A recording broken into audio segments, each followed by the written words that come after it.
Like it's hot.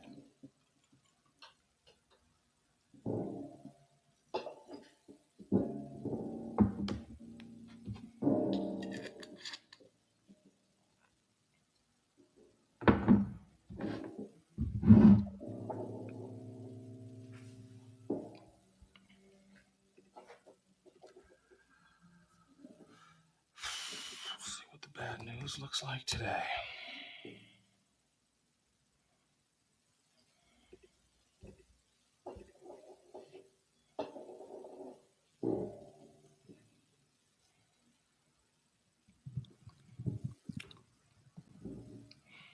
Thank God. The lunch table booming already. Damn. I got the wrong thing or something. Hold on. Why is the lunch table so booming? Am I in the wrong thing or something? Well, let's capture this or stay here. Let's take this thing. Are we in that other guy's room who's always logged on before us? I don't know. Who's that, Cam? Is it? I think so. Yeah. Anyway. All right, now, Pete, tell us what the drink of the day is. Oh, the drink of the day, because I'm frankly running out of alcohol. This is the Drumshambo Gunpowder Irish Gin. We're doing this again. I'm running it back with just a little carbonated water. It's a nice combo. Just light. It's warm out, like out here it's a cool 85 and humid, so it's, it's light. It's nice. That's an old man drink right there, baby. It's an old man drink. No one knows how to drink like an old man. I'll tell you that much. That's a fact. That's a fact. That's a fact. They drink under the Product table. of a lot of trial and error. Yeah. I live vicariously through y'all. Oh, you don't drink either? Six, you don't drink either? Nah, nope. That's what's up. That's what's up. More for me. Yeah, same thing. So let me start off the lunch hour by saying this. Shout out to Dot. He just dropped a Luther video. Fire. Super dope, right? I love it. I love it. I'm gonna tell you what I love the most, and I have to send him a message. I had to send him a message. What I appreciate the most about Dot is he is not letting the industry turn him into whatever they're saying this is what's needed to be successful. He refuses to let the industry turn him into what they're saying for it to be for him to be successful. Like he refuses. So everybody wants him to pour content out. And he is not pouring content out at their disposal.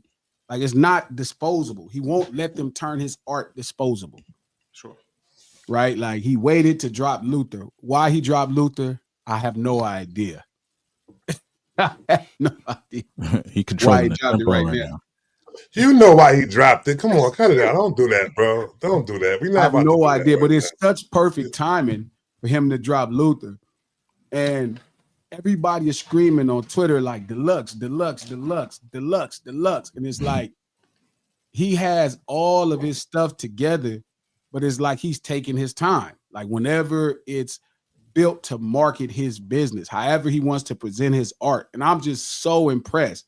And over this last, 11 months so far, like I've never been as impressed with an artist in my life. You know what I mean? Not maybe I wasn't also as knowledgeable about what's happening. But man, the more I understood about hip hop, not breaking the rules, breaking the rules and making it yours and doing it your way, like it's the perfect idea of that, every bit of it. And I just thought that was amazing. I think Kendrick he's a really good point guard because he's not a really good point guard, never lets no type of pressure dictate their pace. So the way he's going about this is just like a PG. Same in boxing. I was just telling Coach we was messing around on the pads and the mitts. I mean the gloves and the mitt and stuff. And like there was times where I was getting tired in like the fifth round of sparring and everything. And like he started kind of shuffling, and I realized like, oh, and I said it out loud. Like a lot of times I'll be thinking out loud while I'm boxing because I know he in front of me. It's not somebody I'm really fighting. Yeah. And it's like I'll say what's going on out loud in my mind just so he can hear me. Okay, don't panic. Okay. And great boxers, the greatest athletes, period, do everything at their own pace. Floyd. You know what I mean? They will not let you change their pace. They're gonna do it at their pace.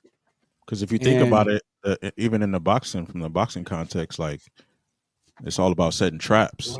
So you let the other person dictate what you had planned out, you could run into something. So Let me put my pads out on y'all. Man, Trap got Put my pads out. No, so I to witness his greatness, for him to fight at his own pace, is like unbelievable. And shout out to everybody that's a Drake fan. You know what I mean? Like, I get it. It's been a long 11 months for y'all. You know what I mean? That's tough. You know what I mean? It's tough. But the reason this is so great is because it really speaks to Drake's greatness. Like, that's why it's such a big deal to trample an artist that big, right? To trample somebody that successful in recording music space. Like, he's one of the greatest recording artists ever. You know what I mean? He's one of the most successful recording music artists ever. So for the homie to trample him in a battle and then reach his pinnacle, you know what I mean? That's why it's such a big thing to celebrate. It's like if you beat the 72-10 Bulls. You know what I mean? Like it matters. You know what I'm saying? It mattered at that time. So it's like you just trampled them, Like when you know when you beat the 71-9 Golden State California Warriors too. Why you got to throw California in there? Like, the Golden State Warriors. Yeah, we'll take that. That's cool. California. Sure. I mean, yeah. Sure. That's cool. That's cool. Yeah. But you can't come back and get your ass whipped twice after that, though. You know what I mean? That's the problem. I was like, went out the door after that. So again, it's like, but again, it's like, I really appreciate him. Like, I'm impressed that he's fighting at his own pace. Like, he's performing at his own pace. That's incredible to watch at this level, because right now we're in a business where everybody is just feeling like they need to flood the business. So would you say he's the Floyd of hip hop right now? Like the way he's you told me one day you would never watch Floyd, like to learn how to box, because he does stuff at his own. Yeah, and that great point, because like my homeboy Pun, shout out to the Punisher, Ace Boy chat. He's always in the group chat, Ace Boy Pun and Ace Boy community, all that shit, Fig Community World. He's always said, man, what is everybody gonna do that now that Dot did this? I'm like, you shouldn't even watch what he's doing. I always say that to the homies, like, what he's doing has nothing to do with what you can do. This is a different level of preparedness, faith, and skill set. Like, you have to wait your moment and last long enough for this opportunity to even happen. Like, I wouldn't bring a new West Coast artist and be like, you see what that Kendrick Lamar is doing? I wouldn't even point at Kendrick. I would point at YG. Hey, you see what YG's doing? That's how you do this thing as a West Coast recording artist. I wouldn't even point at Kendrick. I feel like YG's showing great growth too. Yeah. I wouldn't even point at Kendrick as like the blueprint of it. I'm like, what he's doing is like Floyd Mayweather. Like, that's different. You know, some of this stuff is unexplainable. Some of it is God showing favor. You know what I'm saying? And it's really favor. Like, don't get me wrong, there's a lot of preparation into it, but some of this stuff is just favor. YG to me is like cultural execution. I mean, I would tell a West Coast artist, see how YG did that? Look how he made this party song. Look how he defined his street urban culture over these years. He doubled down on it. Even look how he dressed. You know, we could make a million jokes in the streets, but like, look how he kind of has this kind of cholo street urban LA thing going. You know what I mean? I would point to an artist like him and saying, this is how you would do it. It's like a basketball player. I'd never point to Michael Jordan. You would need to have so many gifts and blessings to be Michael Jordan from the beginning. Is that more so to do with that it's hard to emulate Kendrick, you know what I'm saying? But at the same time, it's like that somebody could redo what YG doing over again, but what Kendrick is doing so special, it's hard to emulate that right there and do it over again. Is that what you basically mean? I mean, yeah, because it's time and it's space. You know what I'm saying? Like Drake may not, the next Drake, if there's a Drake in another battle for another hip hop artist to compete with, he may not take the battle. That artist may not take the battle. Then you may not be prepared. Like there are so many different things that had to go right for that battle to work out.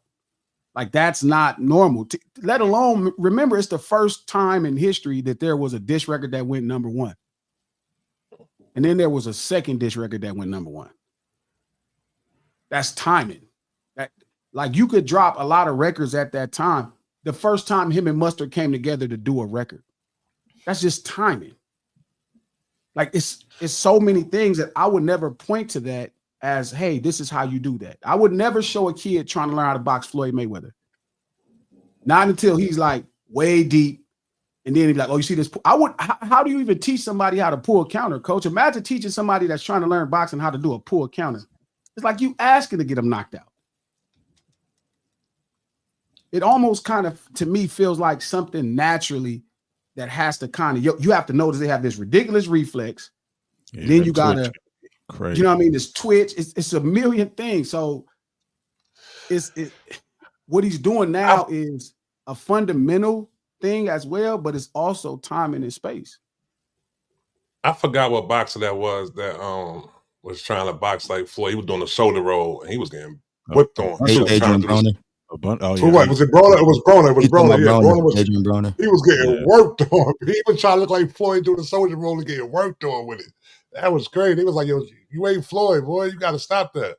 You got to be Adrian Broner." Floyd is way more than the shoulder roll. Like he'll give you 3 or 4 defensive looks in the same round.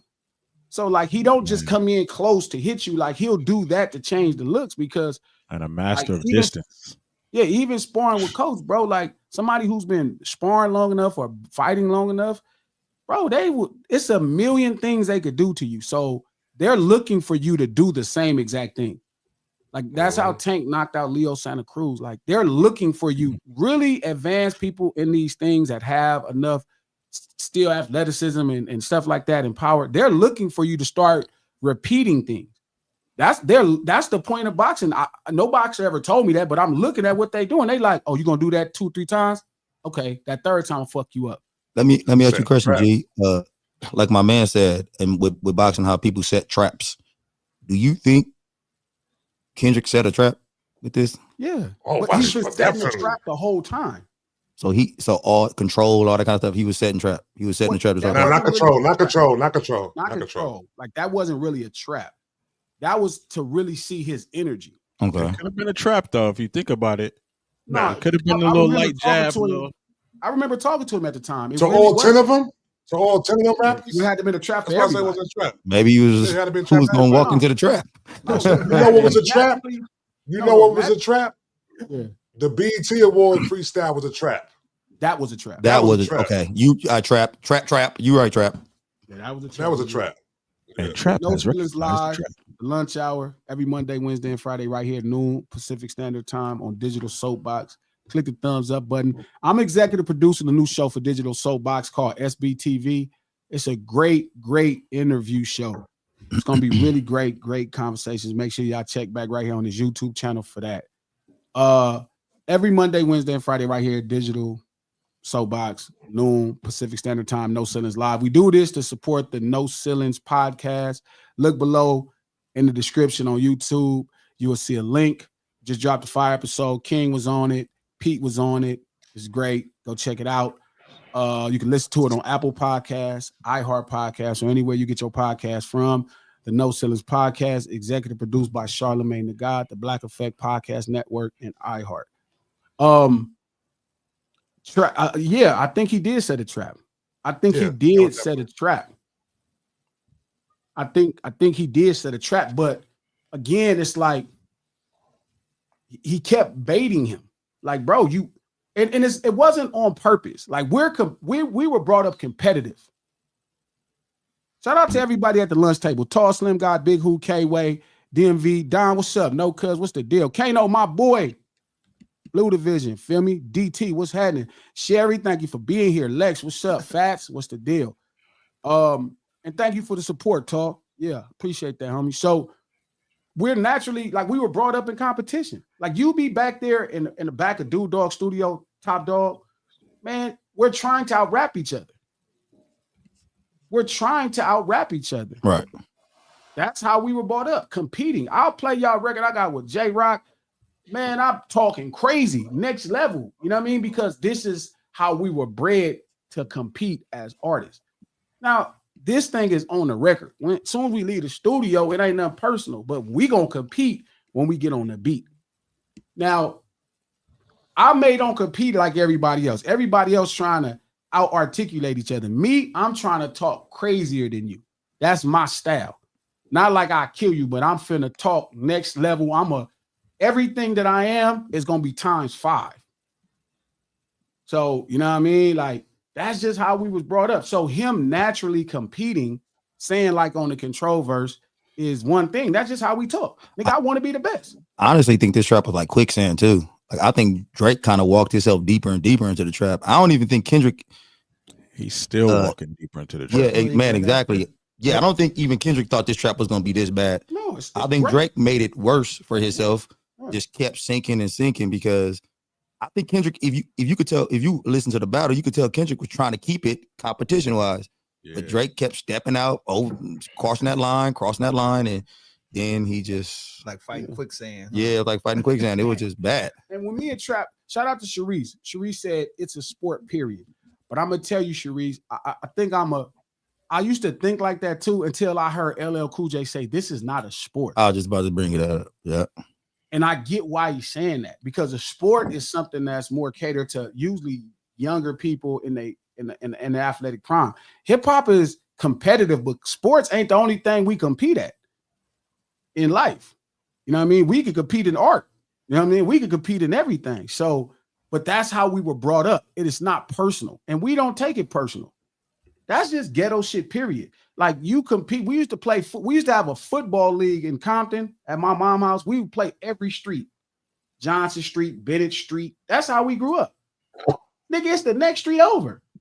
This is how I first started boxing. Yeah. Street to street. It's going down everybody's street, boxing anybody on the street. That's it. So it's like, it's just naturally competitive. Sports are not the only thing we compete at. We compete for riding bikes. We compete in school. You know what I mean? So I just think to that point, you know what I mean? Like, that's why Kanye, that's a great point, Amber. Shout out to Amber. Like, he still wants to compete.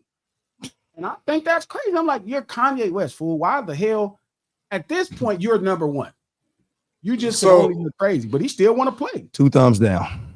So when you say it's not like a sport, what you mean? Like, because like people like age out in sports and something like that. Like, you definitely age out in sports. Yeah, that's certain sports though. That's certain sports though. Not all you sports. Age out of every last sport, breathing air. No, not golf. You can't even be 80. Not golf. No, you can bowl. Yes, you can. No, you age out. They transfer you to the you going?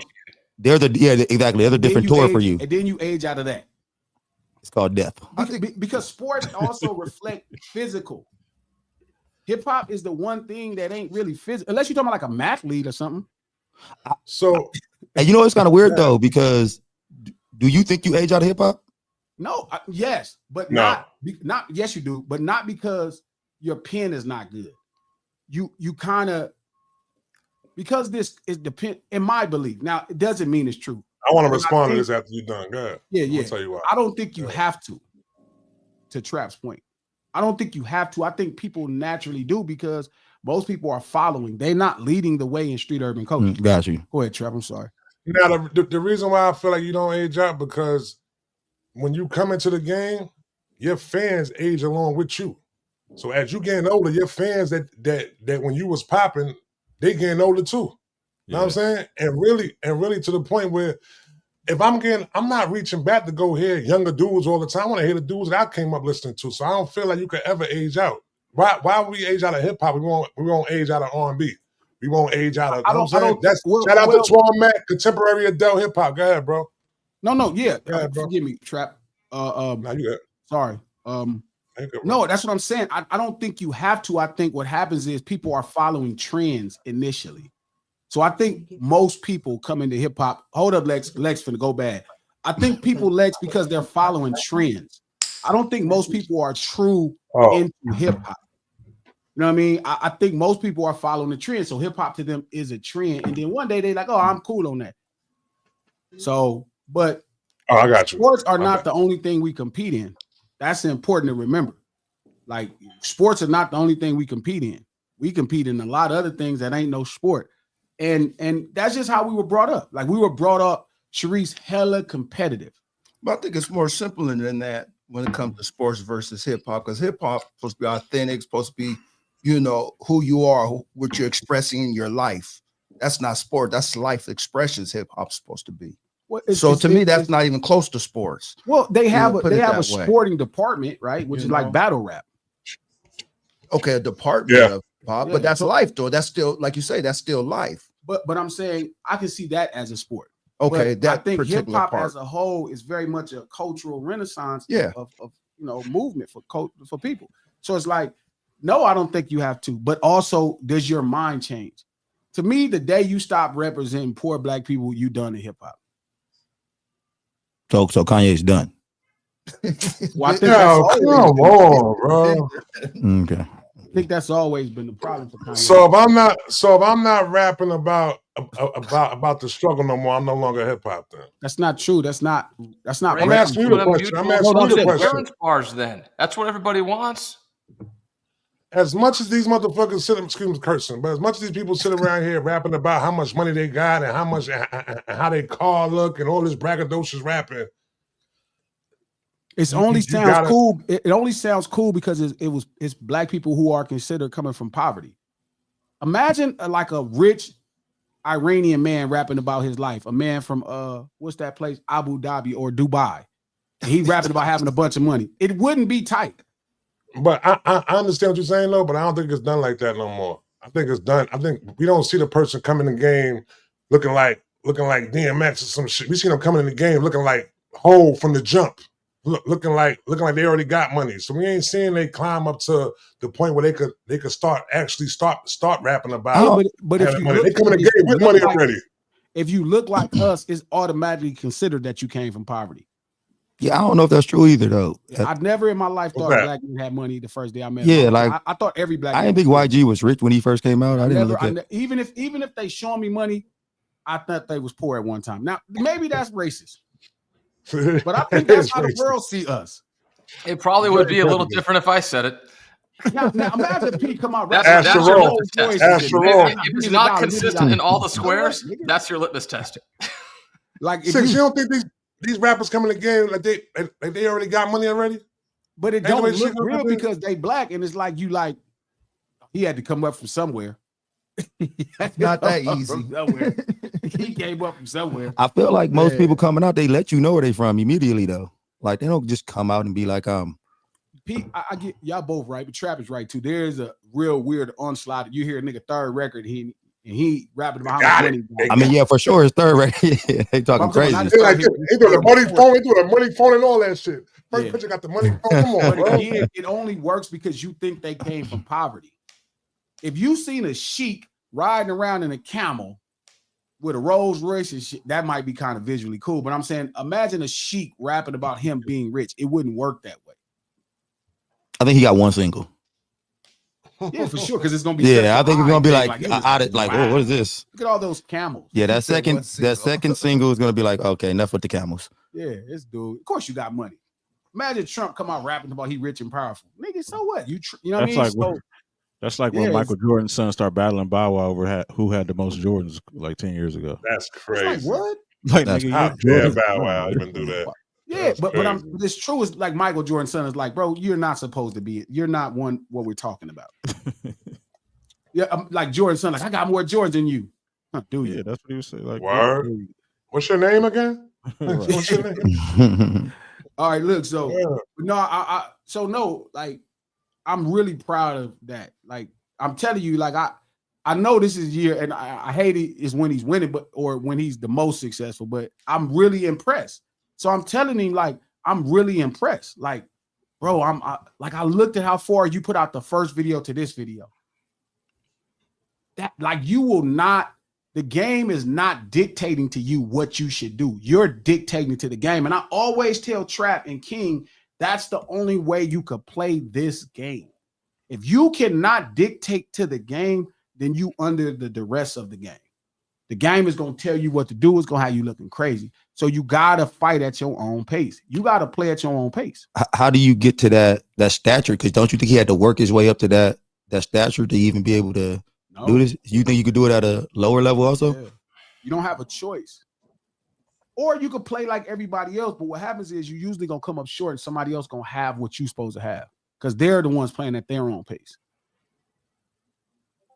So you have to do it at your own pace. And like to go from that first album, the first song, right? The first video came out the day the album came out in December, right? That was a Squabble Up, right? Mm-hmm. November, yeah. And then now it's we're in April, almost May. And here's your second video. Your album is closing in on triple platinum.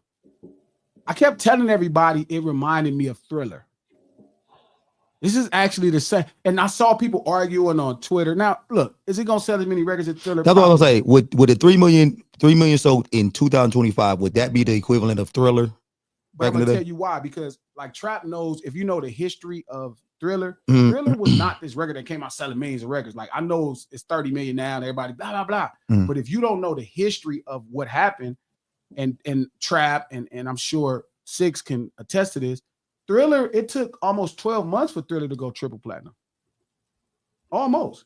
Thriller came out, I think it's November of 82. Yeah, probably. Put out all of these singles.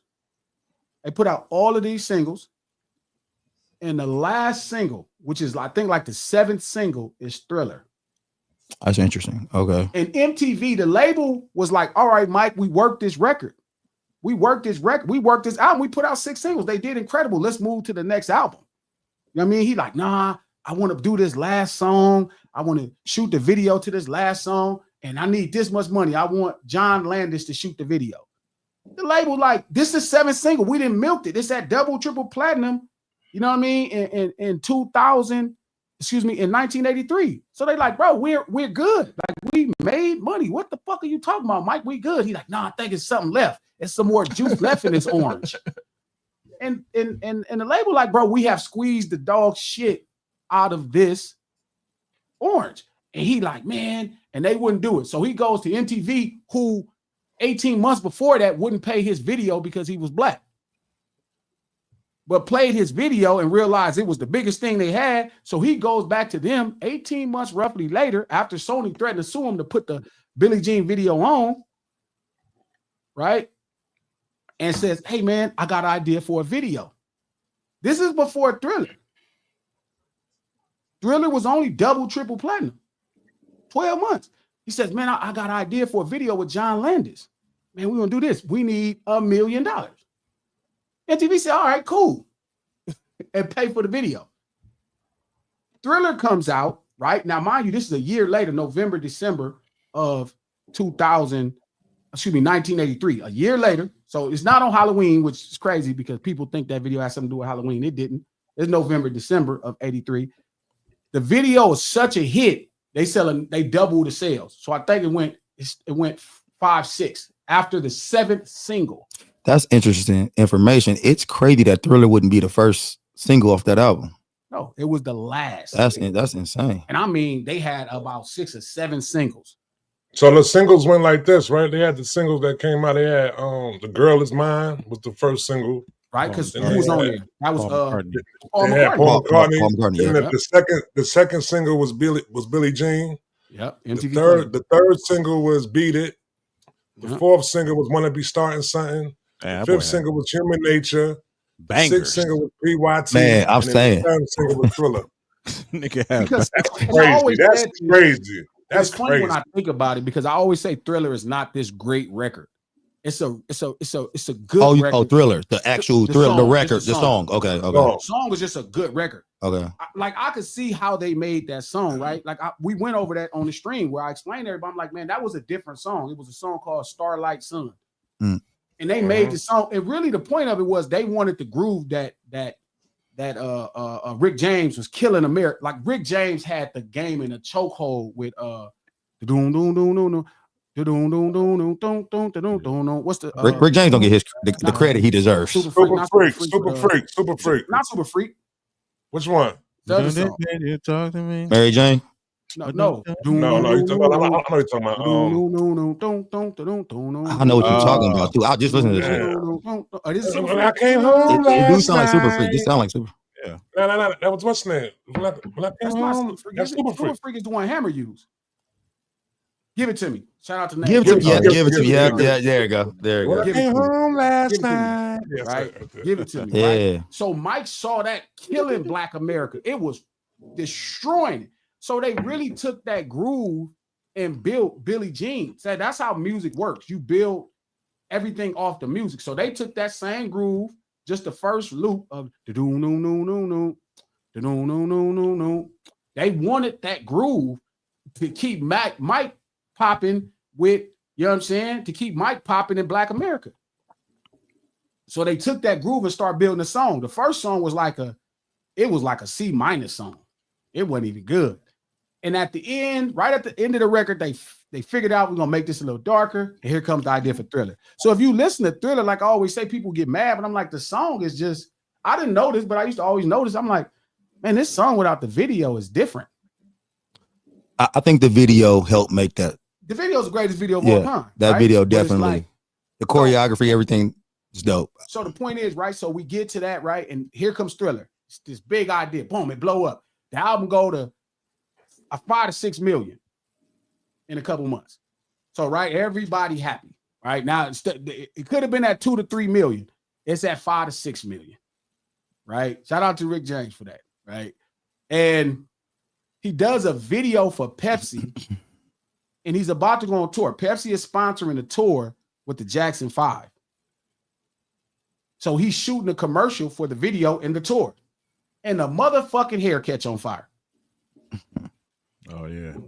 That's what happened. His hair catches on fire. The curl catches on fire.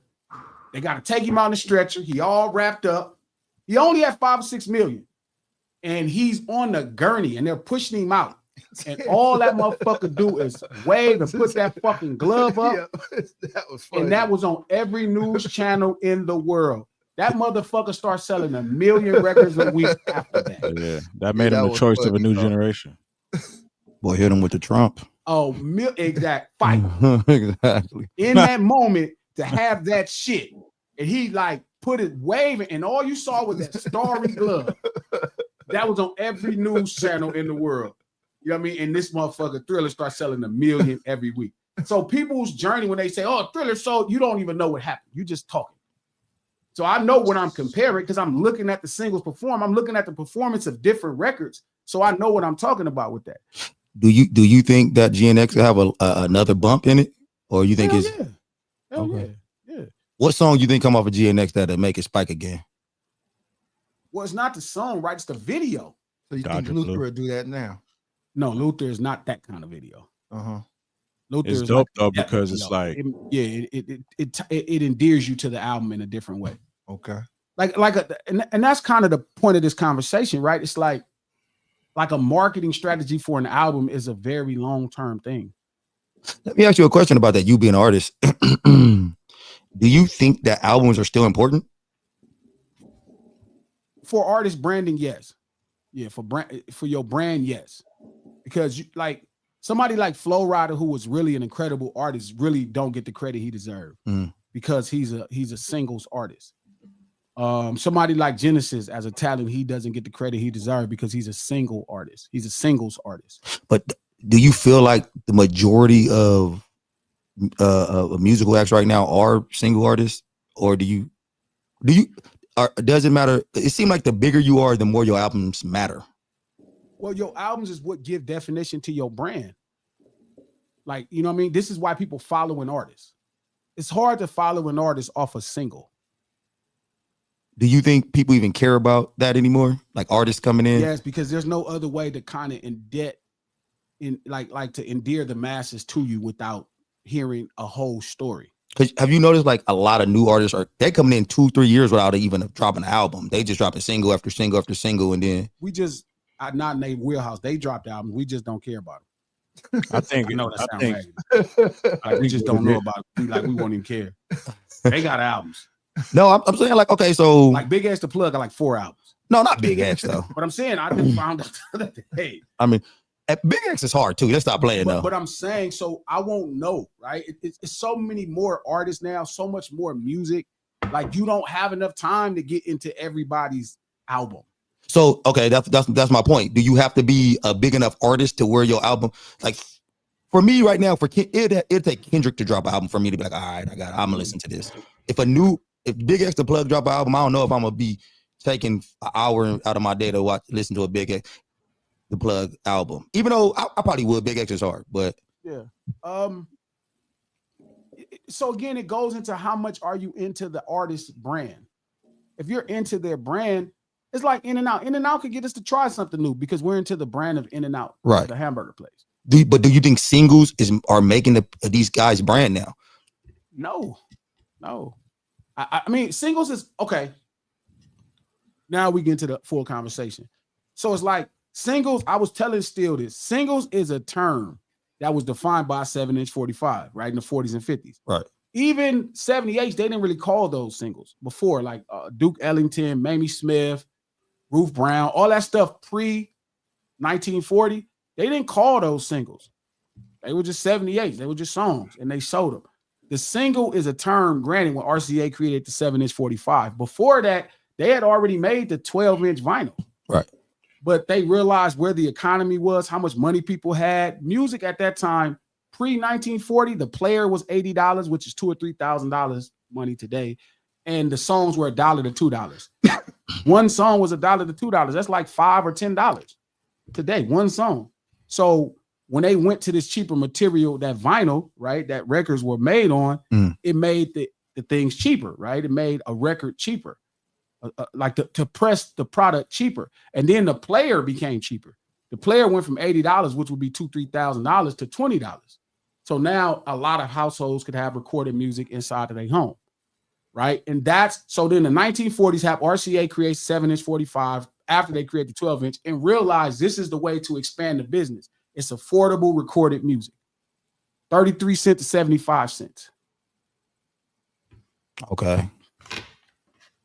So again, it's like the records themselves, right? The singles, right? That we called singles, right? That's the 7-inch 45, right? And then that we moved that term to describe single songs, not just the 45.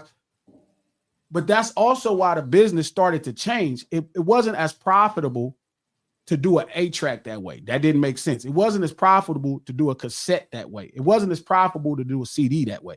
I was talking to Mac 10 earlier, and he was like, yeah, well, all our singles went gold. I'm like, you don't think Bow Down would have went double, triple, quadruple platinum if y'all would have shipped the single? No, we were selling albums. Exactly. Because they knew the economy had recovered, people had the money, and it made more sense. If you wanted that one song and we can get $10 out of you, well, here's an album with that song. Okay, so let me ask you, in 2025, do we think Jello Ball needs to make an album? Or do you think he needs to single us to death before he, keep dropping these singles, build his name and get a fan base and then hit us with an album later? I mean, he would have people that's interested in it, right? Jello probably could go 2 years without dropping an album. Well, I mean, you have, okay, so it depends on the person, because I do think there's an audience of people that would like to listen to Jello's song album. I wouldn't yet, because he hasn't really convinced me through a song of his brand, or like I haven't seen a visual that makes me intrigued with the product itself. It's like, oh, this song is jamming. Oh, this song is jamming. This song is jamming. But that don't mean I'm interested in consuming 40 to 50 minutes of whatever story you want to tell me sonically. But I don't think one person whose last name is not Ball will want to hear a Jello album right now. Like a whole album from Jello. You got some fans out there. You got some fans out there. There's a lot of people. Nobody on this platform 10,000 first week right now. You think so? Jello Ball could probably do 150,000 streams, huh? Yeah. 1,500 streams. in a week. 100 is that makes 100 is 2 zeros. That'll probably be more than 1.5 million streams. You gotta think about Jello because it's a bit more than just him just being a recording artist like that. You know what I'm saying? His brother fan exactly the whole ball franchise. You know what I'm saying? Will get involved with it. You think? So, you thinking musically? yeah. You think because he's a ball, somebody go listen to his album? Yeah, the TV show people album. I'm not sure. Yeah. I'm a little skeptical on this album. Not saying they'll sit with it, but they'll listen to it though. Hey, Trap, a Jello ball album probably be better than Bully though. Never. Man. No word. Never. Listen to that. But the point I'm saying is, not to me. I think the average person that just follows success, yes, but artistically me. So, but that's my point. Like the album, the reason I thought about the album is on life support is because the album is a term. Like shout out to Noka who cooking at the lunch table. Noka's up on the lunch table like at the Japanese steakhouse whipping up. Feel me going crazy. Hibachi. Right, hibachi for the whole table because he really cooking. Shout out to No Cooking because I see he popping all that stuff that I'm popping right now about them 78. They used to call it a record. It wasn't a single to the 40. That one this crazy. No Cooking, good game. So, long story short, it's like the term we've been using for years. It stopped fitting a long time ago because there was no more single. Like the business, the economy had recovered. Everybody had more money, so we're gonna sell 12 inches.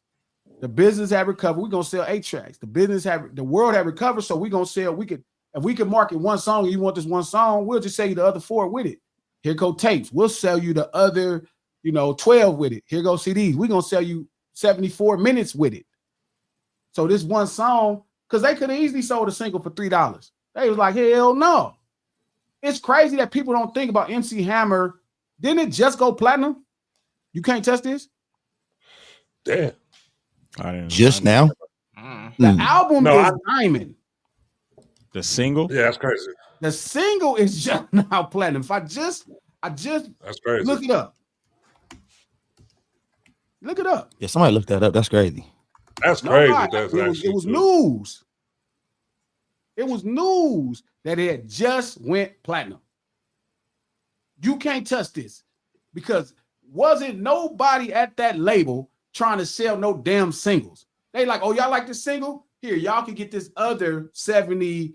Let's say you can't touch this is 4 minutes. You get this other 70 minutes with that. If you want that 4 minutes, you got to take this other 70 minutes with that. That's why. Well, I pulled up didn't show that. So what does it say, Pete? MC Hammer's single "You Can't Touch This" was certified 4 times platinum by the Recording Industry Association of America and platinum by the British Phonographic Industry. Talk about an antiquated name of an outfit there. The certification occurred in the early 1990s, shortly after the song's release in 1990. Okay. Hold on. You thinking about Before I Let You Go? That just went platinum, but that's not. No. I knew that one. Platinum. Hold on, I'm gonna get it right. Yeah. Hold on. I think that might be. I pulled it up on a weird thing on this. That just might be a bad search look. I don't know. I don't know how much we're gonna trust the British Phonographic Industry certification. Well, the point I'm saying is they wasn't selling enough singles. The album was diamond. They were selling albums because you have to physically produce. Like there's a yield. Yeah, exactly. So that's kind of where for years we've been using a lot of antiquated terms. Albums and singles. Albums was a reference to a 12-inch. A single was in reference to a 7-inch. But then when 8 tracks came, CDs, cassettes, we kept using the term album. Oh, it was Pumps to the Bump. Okay, yeah. But you would think, but you would think you can't touch this would be 2 times diamond. Then Pete just say it was 4 times? No, 4 times platinum. Diamond. Oh, diamond. I'll say diamond. You Can't Touch This is one of the biggest songs in the world, but because people had to buy the album. So the point I'm saying is now we're back in that same time of really you have to recreate records. You have to recreate them. Like we're not, right? We're still trying to play the same game like album. Right now, Spotify has nothing to promote an album, no tools. Apple really don't have tools to promote an album. So what's the purpose in dropping most albums are 75% worthless statistically. I think even in this day and age, we're just with the attention span and everything. I think singles are about visibility. Like if you want to be seen, you're going to drop single, and that's going to carry, like Coach was saying, like the last few years, saying Cash just flood the market with a bunch of singles. We don't even hear an album from them. And I think there's something really interesting, like as far as attention span goes, and like limitations, like of the human brain, in that albums, movies, kind of tend to be about the same. Like there's a certain barrier in how long a thing can be, and I have to assume that was not like an industry. It wasn't like reverse engineered. I have to figure that through trial and error, media in general determined, all right, 65 to 85 minutes is about what people can tolerate. And everybody got TikTok brain now. Yeah, but I don't believe none of that's even true. Look at all the singles now, G. Like they 2 minutes long. But like, movies are people still don't even drop 3-minute songs anymore. You said who? I said movies that are the same. Like, they aren't spending a bunch of money to produce a 4-minute movie. But I'm saying even the attention span cap is capped. You think so? Yeah, because how does Netflix do so well? I mean, Netflix is putting stuff up there every single second. They cutting, they moving, they bringing it. But the stuff's the same length. You can't say that. Yeah, but look how they canceling shit. They won't even Netflix original shows don't even get 4 seasons before they cancel that shit. But you can't say attention span because people love binge watching shows, though. You know what I'm saying? And they'll stay there and watch that same show over. You know what I'm saying? They watch like that. I think the thing that happened with the album was that people not giving people a cohesive experience throughout the album. So it's like the way they putting music together now, it's like you're just chasing for the song that's gonna hit TikTok, the song gonna hit the radio, the song that's gonna be a viral hit or something like that, instead of putting together a cohesive experience of music all together that'll make people sit there and listen to the album like that. That's what it is, though. I think me and you creating short moments. I think if you look back at history, like if you look back at the last 40 or 50 years of music, how many albums are really deep versus 20% hits? You know? Those are the ones you remember, but that's a short list out of a library of albums that had 3 or 4 good songs and then just 5 songs of filler. And there's almost like a ceiling on how much most artists, save like the complete generational virtuosos, can actually create at that super high level in a given span of time. I feel you. I think also too, like for me personally, when it comes to like new artists, albums versus singles, I might run across a single, but I have to watch somebody like in an interview situation. I got to hear you speak before I even listen to the album. I don't care how many of my homies said he was nice or whatever. You got to listen to this person. Like I have to, like Glasses said earlier, just kind of be into the brand. So, I mean, I know there's different ways of how we digest music and things like that, but I got to know that you're going to be talking to me. You know what I'm saying? Like, so you feel the brand means more than the music, then? It always has. I'm not saying that the brand means more than the music, but in this day and age, absolutely though. I don't know about the music. So if your brand is like, as they said before, polarizing like that, your image is polarizing. The music doesn't have to really be saying nothing, huh? I mean, listen, turn on the radio. Man, I was just about to say, we got a bunch of artists out there right now. Turn on the radio. They ain't talking about shit, but I mean, listen. So I think this is the problem. I think we're trying to say this is why albums are not successful. Well, no, the industry just not selling albums. And the medium that they're delivering music on, right? In hip hop, because Taylor Swift's selling albums. That's what I'm saying. I don't know if his albums are not successful. I think that you have to become a big enough artist for your album to be successful. I don't think you can just drop a album and not be a huge artist. I think like the majority, like Future. If Future drop an album, I think it'll go. But Future already is Future.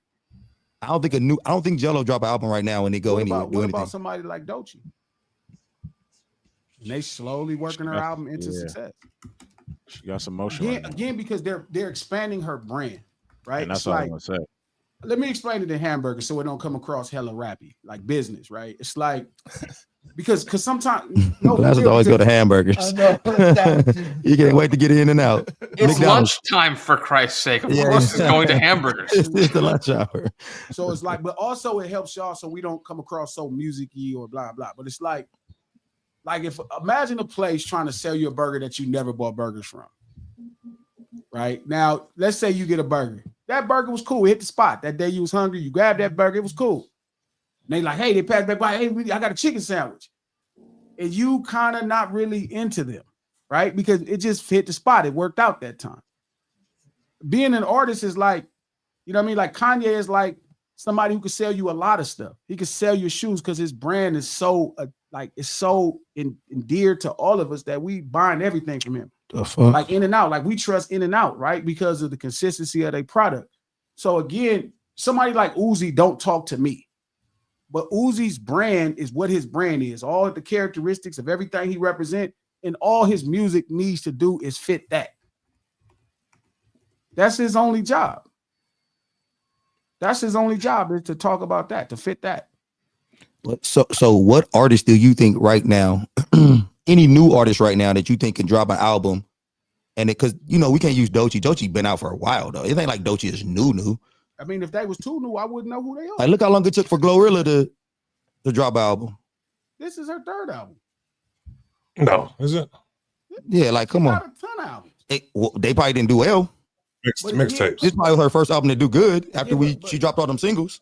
Yeah, but again, I think we're having different conversations. What makes an album sell versus when can an artist release an album is different. But again, like I said, most artists are not releasing albums. We need to change the thought of it. That's true. You need to release a playlist of music. Yeah, right? 100%. If you release an album, there's no way to sell an album. You think it would be an interesting concept marketing-wise if artists came out with playlists that contained like 6 of their songs and then cross-promoted with other artists at a price point to unveil their other stuff? I think you have to think like that. I think what's funny is with White Lightning 2, right? I told Trap I was going to do a version of the album that's a vinyl, right? That's 44 minutes. Then I was going to do a version of it that's cassette, that's 60 minutes. I was going to do a version of it that was CD, that's 74 minutes. And then I was going to do a playlist that's 90 minutes, but then I was going to have other people rapping about the same type of stuff that this album is about. So that's kind of make a playlist of 90 minutes where I had Scarface talking about something about his time selling dope, Jay-Z talking about his time selling dope, all the niggas who I know really got down like me. Like that was my goal, to have a playlist of different people that just wasn't me. So, but that's because I started to understand the medium that music was being delivered, right? Which is kind of what me and Trap and all of us been working on now, right? Which is this new style of record, right? To where we could maximize the business on streaming apps. Like you have to be willing to innovate. Like when I put out Cancel These Nuts, no lie, it was either quit or innovate. Because there's no way like a traditional record, that's inspired by the 7-inch 45, hook, bridge, verse. That's really hard to really get the right business out of today, especially with streams. Like there's really hard. So you got, I talk to Don Dub about this all the time. Like you got to start selling clothes. You got to do shows. You got to try to sync it. Hey, fuck all that. This is worth money. This song is worth money.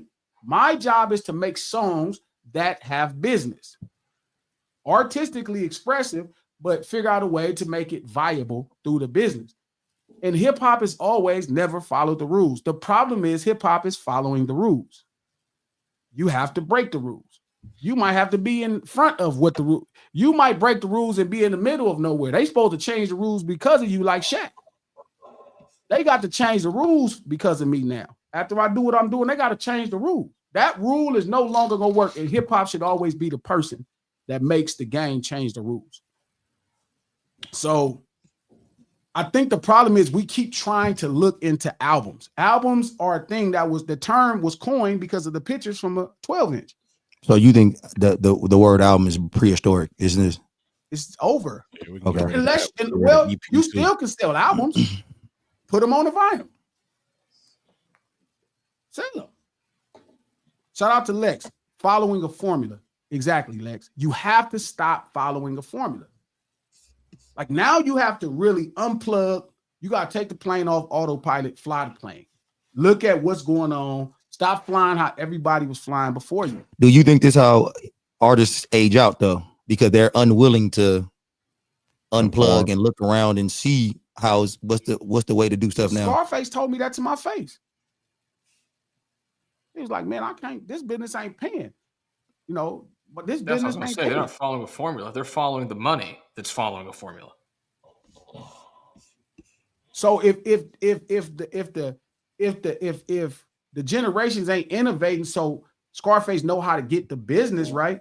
Shit, he been in the business 20 years. We can't be looking for him to innovate. But like you said, some of them older cats ain't willing to even want to innovate anymore. Like they're not supposed to have to. Pete, what's the cornerstone? What's the driving force they say to innovation? If you're looking for necessity, there you go. Like there's something I need. That's what's forcing me to innovate. Either I want to stay in this business. Scarface could put out records and still be fine now. He just wouldn't make as much money as he used to make. And that shit is like Mac 10 the same way. They just like, I can't do it. So they go do it at their pace.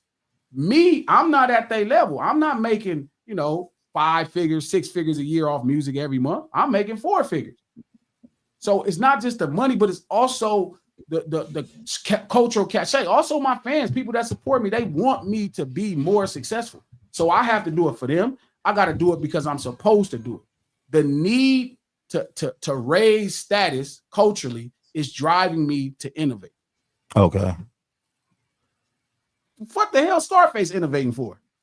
Fucking Scarface. I'm just saying if he wanted to steal. Not that I'm saying, but yeah. what would drive him? Right. Right. Exactly. That's what I'm saying. Scarface, he did fucking conquered this whole shit. And it's like, we want to conquer it the 4th time? And you still feel like it's unfinished business? For me, it's totally unfinished business. Right. Some people feel like I make enough money because I could pay all my bills and shit. That's cool. I could build a low rider. I could have some. Man, fuck that. Fuck that. Like I'm way better than this. So that the need to showcase my abilities, right? That necessity is driving innovation. Got you. Once I put out Cancer, when I seen the business, it was either fight or flight. It's either, it's time to do something else, or it's time to figure out how do I manipulate this space. Let me stop using these old words. Got you. Albums, singles are old words. Albums are words, you feel me, differently. So do you have another word like others? Do you got something else with? Well, I backed it up. I just went back to shout out to Noka who just said that. Like when they used to call the 78s or the shellac, they used to call them records. The standard term records, I just needed to make a record that was befitting of today's medium. Shout out to Rod Dub TV. Glasses, would you put out a 10-song project in this climate? So this is the problem, right? I have a double CD or I don't even want to use that term no more. I have 2 albums in the traditional sense. Double CD. Just so we're clear, you don't want to say double CD, but you'll say 2 albums. Because that's for sure closer to what it is. Hey, you know what's crazy? It sounded better when you said 2 albums. Double CD. No, I'm just kidding because albums are older than CDs. That's all I was talking about that for. Crazy how that shit trip off that trap. CD sound older than album. Dude, too. Could have said cassettes. Could have said cassettes too. Like man, I was like, no. I got a double cassette on the way. Divisible by 8. It's 3 double 8 tracks. cassette. That's crazy. Yeah. So it's like I have this, and my whole thing, like, and you know what the problem is, Rob, bro? I can't figure out how to market it. Like I figured it out now, but because of what streaming apps pay, right? This is 25% of, I think it's 25% of people discovering music through streaming apps, right? I'm looking at what YouTube is paying. I'm looking at what Spotify's paying. I'm looking at what Apple's paying. I'm like, bro, whatever you spend, your profit margin is so narrow and it takes so long to get to it, right? And I'm like, I don't see how to make this truly viable without selling a bunch of clothes, without selling a bunch of concerts, without selling a bunch of verses, without getting a bunch of syncs. That would put, stick back into the business, money, you know what I mean? Chili back into the business. But yeah. I was telling Don this the other day, I refuse to believe that the music is not worth money. Spotify is a billion-dollar company, a multiple billion-dollar company because of music, technology and music. But music is the cornerstone. If they didn't have music, it wouldn't work. So I'm not letting the game convince me that music is, because everybody will tell you right now, music is worthless now. Liar. YouTube built that whole shit off music. Yeah, it's not a question of what the commodity is. It's a question of what the distribution is. I mean, that's universal. And that's the question, right? The medium, right? So how people are receiving. So I had to figure out ways to market what you would call traditional albums. Like I had to figure it out. Like I had to figure out a different way to make it work, because the traditional way of doing it is not going to work. It's dead. So that's why I said even the concept of an album, that's what made me think about it yesterday. Like, damn, the album is on life support, like in hip hop. Because it's like, do you think it's only hip hop, or do you think the album is on life support? Because Taylor Swift's selling a shitload of albums. Well, I'm saying it's Taylor Swift. I'm saying shit. That means if somebody's selling them, it can't be dead for everybody. I mean, it's not like before Kendrick dismantled Drake. I mean, Drake was selling them like that too. Not albums. You don't think Drake albums wasn't going? No, he was streaming a lot of music. I don't know, man. I think you're talking about physical. You're talking about physical copies, though. I know, man. I'm thinking Drake physical copies were going. I'm pretty sure. I mean, I got to look it up, but I'm pretty sure. It's not what you would think. No, it's not. I mean, he sold physical music. Physical copies, but it's not. Yeah. Look at his. It's not like Taylor Swift. Taylor Swift doing it right now. So Drake ain't sold 1 million records physical in a really long. Ooh, somebody got to remember. You got to remember, he was the one who basically like they used as the show pony to basically get people into streaming. Yeah, to go to streaming. He transformed the business into this volume business the way people know it. People say that he's the artist that transferred into the. Really, he created the quantity over quality kind of motto for that point. At least that's what people think. I don't know if it's true. I don't know if his music is that lack quality. I think it was just the timing. I think his time just happened to intersect with the technology. Yeah. So do you think when the Whole Life album came out, when he said it was a playlist? When he dropped that album right there, that's when he changed everything. Like, that was funny because that's true. Yeah. So really, we are in the era of playlists. So if you're not creating a body of work like it's a playlist, then you kind of shorten yourself. Like this is the era to me. Like what I would do today in this era is a lot closer to a compilation than an album. Do you feel like even though compilations is do you feel like GNX was a playlist, or you think that was an album? No, that was an album. Yeah. But I think when you're at the top of the game, you could do what you want to do. You don't got to play at no pace. You can play how you want to play. But I think when you're trying to get up the mountain, you really got to innovate.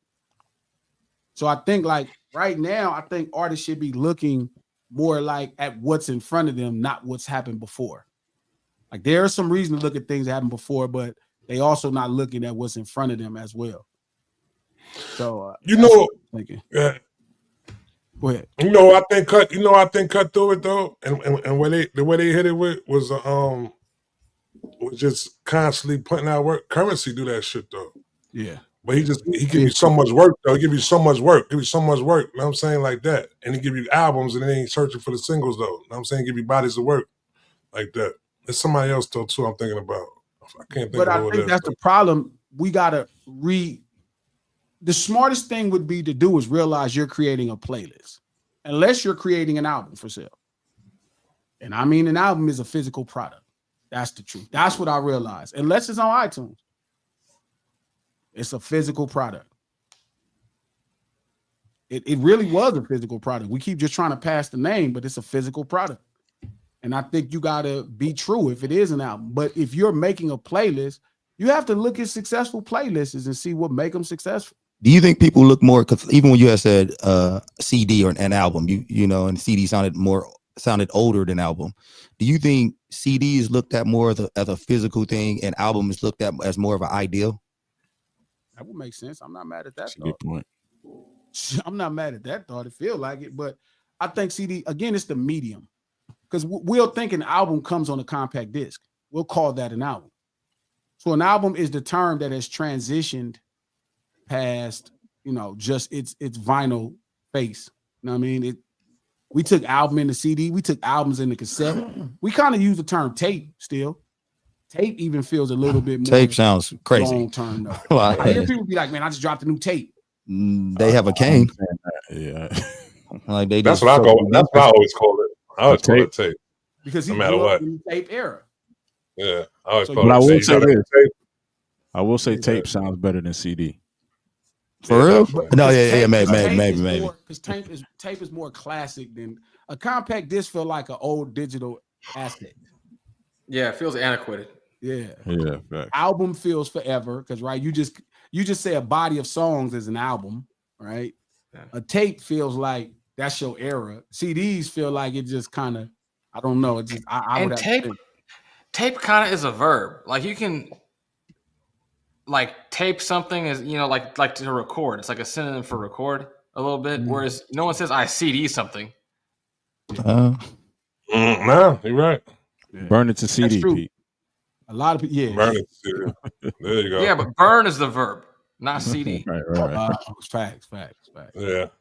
But no, so I think that's Maybe you why need to come out with a new distribution apparatus called a burner. Hey, listen, that could go That's, a lot of that's different on ways. brand. Burner is Yeah, on that. brand. Definitely on brand. Get John Morant to be the spokesman. Oh, wow. Exactly. Burner. All right. Coach. Yeah, so it's like that's what I've been thinking about. I'm like, damn, so unless you're going to sell the album, right, like a physical version of it, you probably shouldn't be looking at approaching it like an album. I mean, you can play any game you want, but I was thinking about that, right? It's like playlist. Like imagine if you created a body work that was inspired by playlists. I think you could have more success on the streaming app. If that's where you're depending on people, the medium to deliver your music to the people, the distribution is playlists. And then if you put all those songs on one body of work, that shit gonna sound like it's all over the place. Well, I don't think it has to. I think that's where you kind of and it might need that might not be bad because people like playlists. Would you come out with that first? Maybe that's the point. That. Think about this though. What also has changed in the modern era? You don't go and see an artist at a venue and pay a bunch of money. You go and see a DJ at an artist or at a venue and pay a bunch of money because they're creating a mixtape that captures a moment or an energy. So if you work with a DJ that's able to do that, you can create an extended moment and energy via their expertise. Yeah. I got you. DJs have artists. Trap. What difference between a playlist and a mixtape? Yeah, that's a great question, Rod. I'm gonna say a mix. I mean, really, it might not be a real difference though. You know what I'm saying? Because you're just getting presented new music that is like a, you know what I'm saying, a salad full of music with different artists and shit like that though. So maybe we're missing the connection. Maybe that's the point, is connecting the future and history. Maybe that's what we need to start looking at. People that curate playlists the way mixtape DJs would actually, curate a mixtape. That's like what I was trying to say clumsily. I got what you were saying, Pete. I got what you were saying though, because you got some DJs out there that just what's in there, like DJs, especially like in different genres. Yeah, DJ is crazy. But maybe it's not a DJ curating a playlist. Maybe that's more of a digital specialist we should be looking at. Whoa. There you go. Or like a streamer. So is a playlist like a vibe, like just one, like a vibe, and a album is kind of like take you through? So I'll be honest, I've never listened to a playlist in my life. Same. I have. Everybody else has listened. I do. Yeah. I do. But I'm different. When I listen to playlists, I'm not like I don't think no people listen to playlists when I listen to it. So I listen to it. If I hear your song on a playlist and you spark my interest, I'm going to hear your album. No, that's not. A lot of people ain't doing that. We're saying how people listen that like playlists.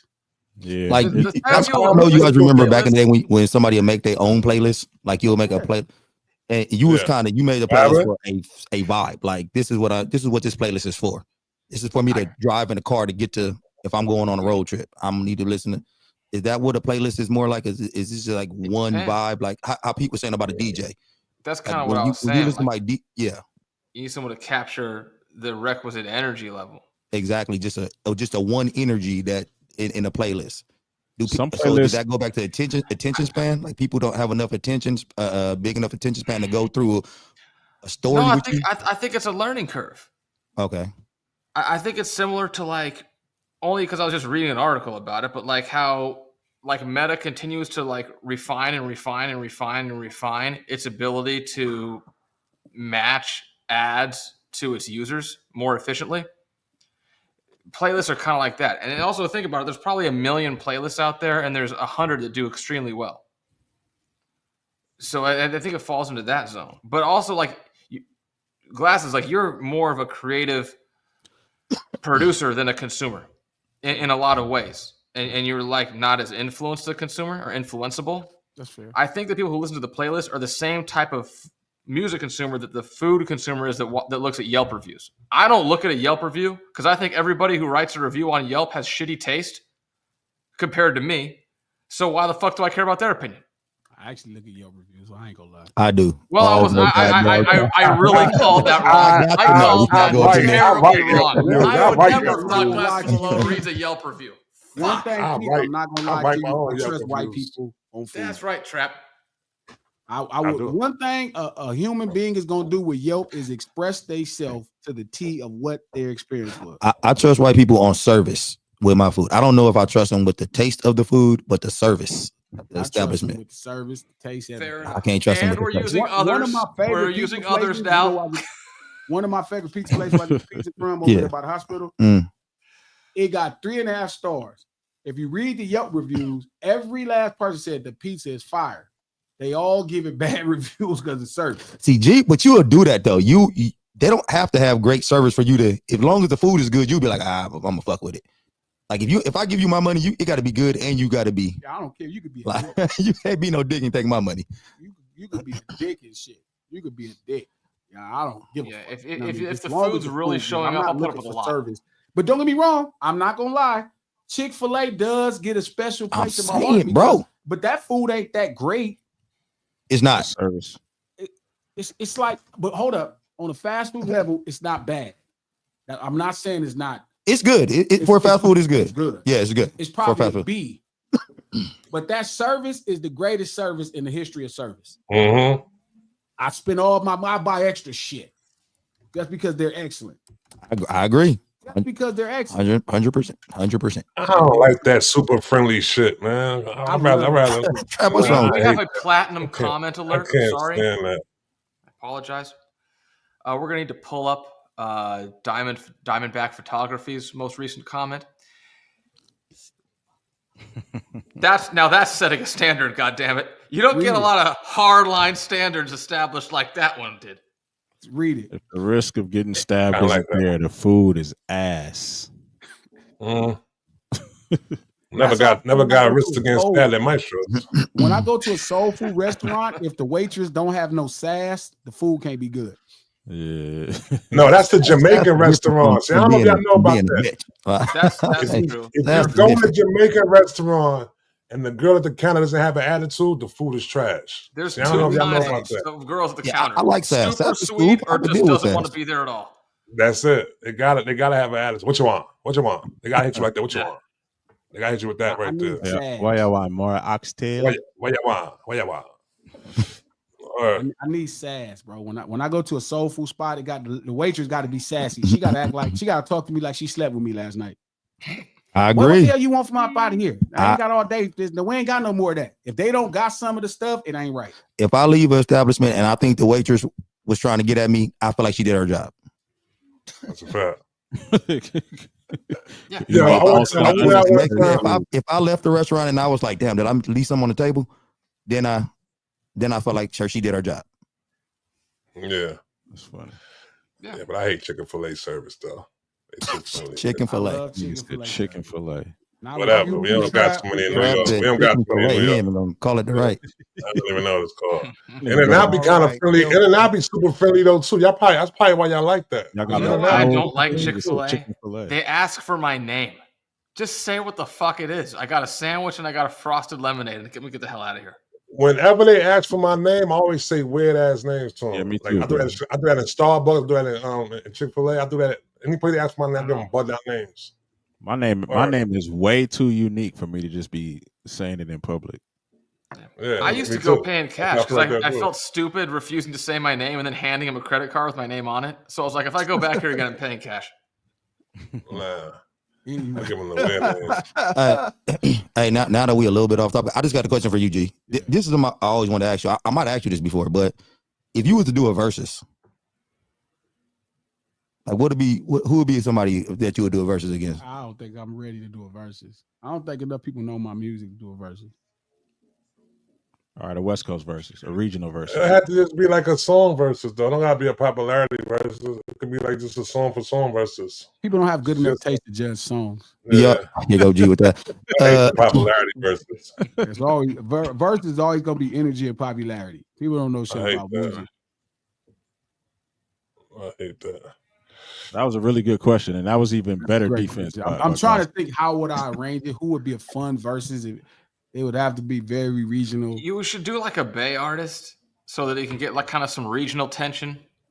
Really, really kind of, play that line. That would make for great entertainment. It wouldn't make for a great versus. True. That's also that's unfortunately true. Do a hot take versus. Do it like that. I was saying from your content. I got one. How about you do a versus against Tupac? You play Tupac Must Die, and that's the end of the contest. That's fucking raggedy. It's like the Uno trump card. I mean, that's what versus was about. It was about the order in which they was playing records that kind of or the performance. Like the Locks beat the shit out of Dipset because they had that wasn't even like. And that's another thing. I mean, do we look at the Locks as a way bigger group than the Dipset? Mm-hmm. And I'm saying, but when it came down to on the stage, it was just a whole different. Jada, you don't think you could take down a bigger artist when y'all hit the stage? Yeah, but that wouldn't matter on the West Coast. What could you do against a Papoose? It wouldn't matter because it wouldn't like it would not be a good verse. Styles make battles. Sure, it'd be Styles making. Pat be up there, shit. I had to have a 6'4" up on the stage and all kind of shit. Versus is for the people that it's for, man. Like I don't know. I don't.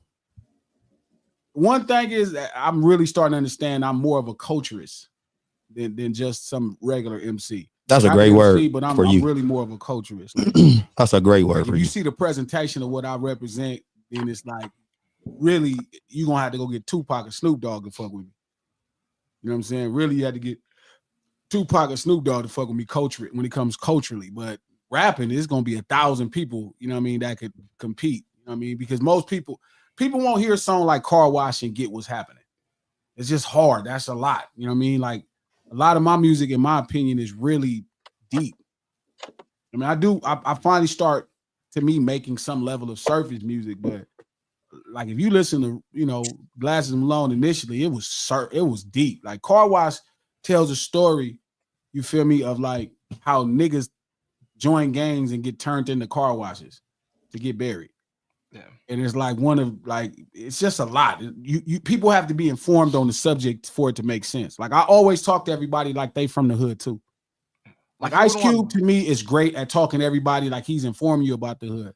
Like that's like he telling you like you don't know. He speak to you like you don't know.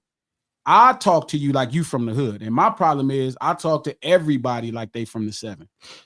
This is not me, me glazing or no shit like that because I know you. That's some Twitter shit. But I'm just saying. All right.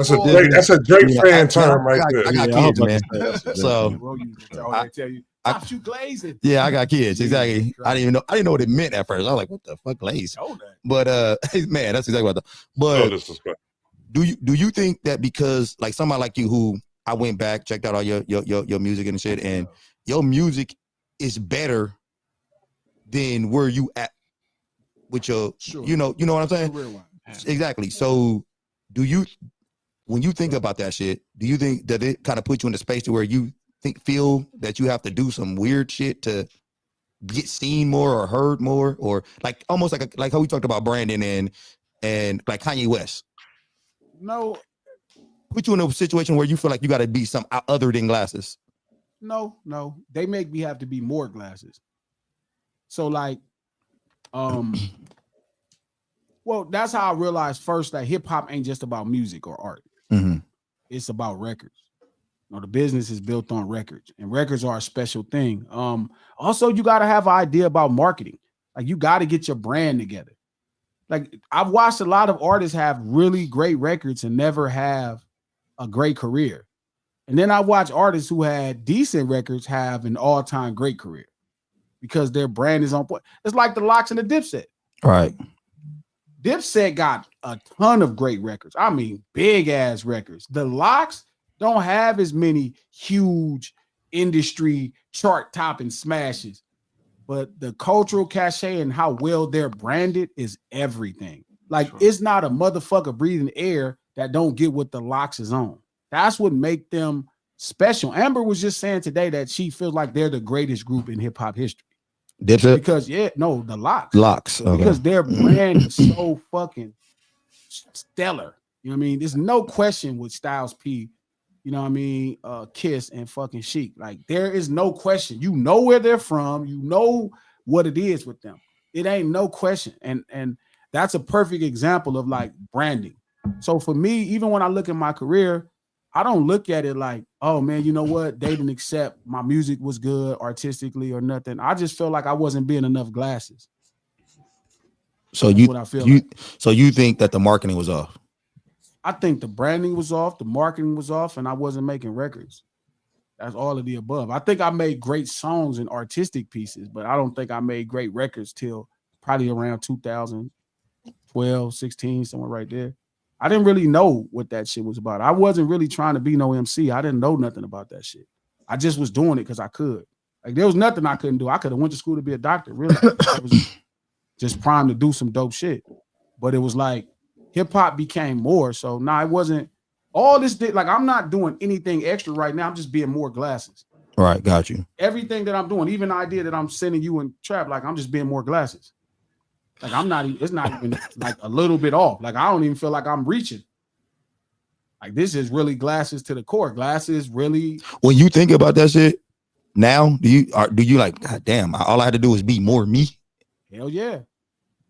Hell yeah. I remember my big homie used to always ask me, like, man, why you don't take the homies with you everywhere? I'm like, man, that shit just make the business bad. I take 100 people. He like, but glasses, people be looking for you to be a Crip. I'm like, they don't want me to be a Crip. He like, yes, they do. I was like, they want me to be professional. And he's like, well, you better be a professional Crip. And it sounded weird when he said it, but I get what he mean now. That's what people expect. Their expectations is high. You know what I mean? So it's like, I don't got to do nothing extra. I just got to be glasses all the way, unapologetically, no extras, no standing on the line, period. Pitching is over here or nothing. But you don't feel like some of these dudes doing the extras? Hey, I ain't start doing extras yet. When I start doing extras, we'll talk about that. This is light work. Like, Tupac Must Die is light work. That's not even like me pushing it. I'm just saying, but when you see somebody like a Kanye, because you could think of him as a marketer, and all this kind of stuff. You don't, a marketing savant. You don't think that he's just have lost his way a little bit with marketing, or? No, because Kanye is just Kanye. Like, he's always represented Kanye, right? He just understood how to talk to us.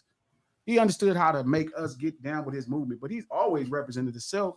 One thing that's going to always keep me grounded is hip hop. I know exactly what I represent. I represent street urban culture in America. You know what I mean? Los Angeles is not going to be too much different from Queens, street urban culture, and Los Angeles. It's not really one thing different. So long as I understand that and I push in that boundary, then I'll be fine. And long as my views are in line with street urban culture. There's not one thing in street urban culture I think that's a rule that I don't agree with. You don't feel like staying so true to the street urban culture keeps you in a box? No. Hell no. I mean, maybe, but it's a big ass box. That's Snoop box. That's Snoop box or Ice-T box. I got a question. Sure. What made the hip hop culture believe in Ye? to buy his shoes, to do all that stuff? What did he do to make them believe in him? Wasn't him. He was signed to one of the greatest New York street urban culture brands in the history of the world. So he couldn't miss anything he did. No, he could have missed. Yeah, the ultimate cosign. Yeah, he could have missed still. You know what I mean? Like he could have missed still. So I'm trying to figure out how the hip hop culture believe in him so much that they just bought everything he said. It wasn't that they didn't just believe in him, right? First off, he made music for some of the greatest brands ever. Some of the most important songs of those artists' career. Jay-Z, Beanie Siegel, tons of guys, right? Twista. He did a lot of work, right? With some of the greatest street urban, the Shakespeares of this hip hop shit. Some of these dudes he did work for, like some fantastic dudes. So that created like a respect for who he was. And then when it was his turn, he went at a certain trauma. He had a certain traumatic incident that endeared him. And his scientific ways of using music, like he understood how to make sure he looked like he represented us. You know what I mean? People that a lot of brothers who went to college felt like he was their voice. Like a lot of brothers, like that's our guy. They had a guy because black people were doing better in the in the 2000s. You talking to you? No, I'm saying black people started doing better in the 2000s. A lot of younger black teenagers was going to college, and people in their 20s was in college, and they needed a voice that they felt screamed it out loud. And one of my best friends like came back from Howard getting his master's, and it was just like Kanye 24 hours a day for like 6 months. All I could hear and just around this dude. Because he represented that to them, and he knew it. You know what I mean? He knew, he played on that shit. Like, yeah, I represent. People felt like they had one. It was like 50 Cent or Kanye West. More people, there's even black people feel close. Like, really, more black people that come from where we come from, even that went to college and got degrees, are more 50 Cent than Kanye West. They don't know that. Kanye seems like, oh, he's more like me, but really, 50 Cent is more like what you think Kanye is than Kanye is. 50 is just leaning into the most traumatic parts of his experience as a Southside Queens nigga, musically, artistically. But in real life, 50 Cent is what you think Kanye is real every day. He's just really articulate brother, smart, always figuring out ways to do business, always representing. He ain't playing no games. He gonna be about it, he gonna stand on it. That's who 50 Cent is as a human. Kanye as a human is a whole nother thing. So again, it's like, I think street urban culture, because it's always evolving. People from the ghetto are doing more with their life. They to me, they having more success. So it's a lot of brothers that's going to college who felt like maybe they couldn't really connect with 50 Cent or endear themselves the way they thought they could to 50 Cent. And they thought Kanye was their guy. Kanye became the HBCU rapper. How you look at Ice Cube? Like, is he I thought, my point is, because you always bring up Snoop and Ice-T. Well, because I think Cube is more of a translator. Cube always translated street urban culture to everybody else. But would you feel like he's cut out that Snoop vein that far? Different. Nah, he's a lot different than Dog. Like, but he is street urban culture Kendrick through and through. 1.0. Okay, that's what I'm trying to see. If He's street urban culture through and through. Like, all you gotta do is look when he act. It don't say O'Shea Jackson, say Ice Cube. Anybody keep their street name, you feel me? They street urban. It's funny because you brought up Twista, and I always wonder, because Twista got, to me, one of the most slept on hip hop albums of all time. Adrenaline Rush, that shit is like fire. Yeah. And I always wonder, like, think back, like I listen to that shit sometimes, I'm like, why the fuck did he not become bigger? And is he one of those guys who fell victim to marketing? And probably so. You know what I mean? Because when he tied into that pimp culture in Chicago, that's kind of when it really clicked for him, and he got, you know what I mean, his style evolved. I mean, he had a really great, successful career. You know what I mean? Everybody's career could be big. Shit, Cube could be Snoop. And Cube is huge. You know what I'm saying? So it's like, everybody could, it's another level, but I think Twista did incredibly well for his time in the business, because he was a really dope person. I think he is too, like, don't get me wrong, but it's some people that you just think like, yeah, he did have his time, he did have his moment, but damn, if you shouldn't have even just been bigger with your talent alone. I mean, it's a lot of super nice niggas that ain't make it to the league. Yeah, that's real. That's true. Timing is important, and you think about it, like, so many things have to go right for you to have. About Yeah, that's what I was saying about Dot early in the conversation. Yeah. I would never point to Kendrick's career right now and be like, hey, look at that. See, that's who you need. Bro, don't look over there. Don't look at Kendrick Lamar. Don't look at Floyd Mayweather. Don't look at LeBron James. That is not how you play basketball. You are not going to most likely play like them. The coaches tell you do not jump and pass. LeBron understand do it every other play. Yeah. LeBron James could jump and pass. You're not going to do that. The coach is going to tell you do not put your hands down. Floyd will put his hands down and his face in front of your fucking gloves. I mean, it's certain that Kendrick is baiting the world's biggest rapper at the time. Nobody in their right fucking mind will tell you to bait the world's biggest rapper who has proven himself more than capable on an MC level to battle. He's more than a capable opponent on every level. Whether or not I thought he was hip hop, he is more than a capable and really great rapper. Simple rule would say don't bait him. I wouldn't bait him into a battle. That's a real motherfucking squabble. This nigga baited him into that. Like, yeah, I dare you. Things have to line up. They have to go right. Everything. So I wouldn't really put that in there. I wouldn't put that in there. And No Ceilings Live. Yeah. No Ceilings Live. Lunch hour every Monday, Wednesday, and Friday right here at noon Pacific Standard Time on Digital Soapbox. Click that thumbs up button. Let everybody know you in the house. Like it, man. Y'all ain't been liking it. Everybody be telling me y'all don't be liking that shit. You on Twitter, they have the right to their opinion. Yeah. We don't like you, nigga.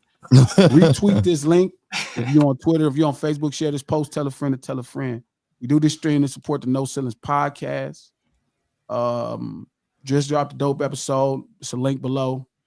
No Ceilings podcast on Apple Podcasts, iHeart Podcasts, or anywhere you get your podcast from. No Ceilings podcast, executive produced by Charlemagne the God, the Black and Fat Network, and iHeart. Head over there to www.thecripstore.com. Grab you some merch, man. Go on, grab you something. I got to send out a hoodie and a hat today. I love y'all to death. Let me read these super chats before I jam up out of here. Got 5 of them. Shout out to Sharice. Thank you for the $10. Thank you. Always supporting Sharice. That means the world. I can't wait to do a live event. Shake your hand. You're a woman. Give you a hug. Like my mom would have wanted me. Happy Friday, everyone. Please hit the like button seriously. Y'all heard Sharice, man. Stop playing. Shout out to Amber Walls. Thank you for the $20. That is so player of you. We really appreciate that, Amber. Shout out to Jerome D. Thank you for the $2 sub glasses. West, that part right there, brother. Shout out to Mr. Xlack, shitting on him again with this $10. We appreciate you, my boy. Thanks for what y'all doing, man. We love to do it. We talk hip hop all the time, even for free. It's a normal conversation. Much love to y'all. We out this thing.